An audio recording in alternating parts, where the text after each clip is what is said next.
Les méditations du jeudi. Le lanceur d'alerte. Les lanceurs d'alerte sont devenus de véritables phénomènes qui donnent des sueurs froides à certaines personnes, organisations et gouvernements. En anglais whistleblower, ils ont souvent défrayé la chronique par leurs déclarations et révélations portant sur des actions cachées, jugées nocives et pernicieuses pour la société. Ce terme a été inventé dans les années 1990 par les sociologues Francis Chateaurenaud et Didier Torny. Ils définissent le lanceur d'alerte comme une personne ou un groupe qui estime avoir découvert des éléments qu'ils considèrent comme menaçants pour l'homme, la société, l'économie ou l'environnement et qui, de manière désintéressée, décide de les porter à la connaissance d'instances officielles, d'associations ou de médias, parfois contre l'avis de sa hiérarchie. Des lois ont même été adoptées pour les protéger. On trouve aujourd'hui des organisations, des groupes et même des particuliers qui se font un renom en tant que lanceurs d'alerte. Si leurs actions sont souvent considérées comme bénéfiques par certains, leur caractère réellement désintéressé reste encore à démontrer, puisque c'est du cœur de l'homme que se forment les projets, et la Bible nous dit, « Le cœur est tortueux par-dessus tout, et il est méchant, qui peut le connaître ?» Jérémie 17 verset 9. Les hommes ont plus de sensibilité à l'égard des menaces physiques, écologiques, économiques, sociales, qui peuvent compromettre leur épanouissement, mais ils oublient le plus grand danger, qui n'est pas physique, mais bien spirituel. En effet, l'homme n'est pas seulement chair. Il est aussi esprit. Les lanceurs d'alerte que nous avons aujourd'hui ne perçoivent que les dangers physiques susceptibles de nuire à la satisfaction de la chair et à la survie d'un monde pourtant voué à la destruction, comme Pierre le rappelle. Les cieux et la terre d'à présent sont gardés et réservés pour le feu, pour le jour du jugement et de la ruine des hommes impies, 2 Pierre 3 verset 7. Le grand danger qui nous guette n'est pas la destruction de ce monde maudit après la désobéissance de l'homme dans le jardin.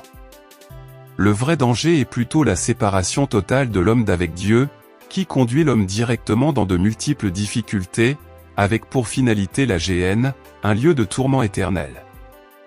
Jésus-Christ est venu lancer l'alerte en annonçant aux hommes la nécessité de se réconcilier avec Dieu pour échapper à une catastrophe humanitaire sans pareille, la destruction imminente de ce monde par le feu. Il appelle les hommes à la repentance et à la conversion, afin de fuir la colère à venir. Durant son temps sur la terre, il n'a cessé de leur faire connaître que Dieu leur tend la main pour leur donner de l'espérance et un avenir.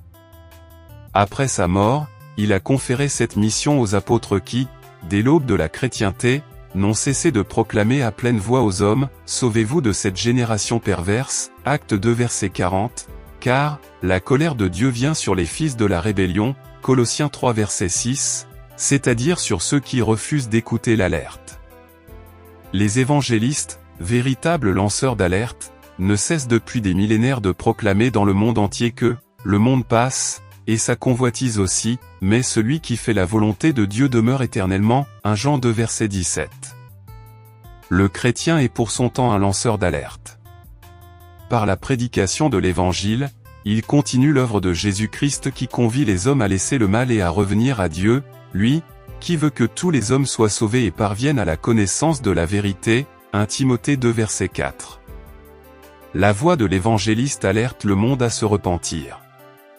Paul dit, « Ne savez-vous pas que les injustes n'hériteront point le royaume de Dieu ? Ne vous y trompez pas, ni les impudiques, ni les idolâtres, ni les adultères, ni les efféminés, ni les infâmes, ni les voleurs, ni les cupides, ni les ivrognes, ni les outrageux, ni les ravisseurs, n'hériteront le royaume de Dieu. » 1 Corinthiens 6 versets 9 à 10.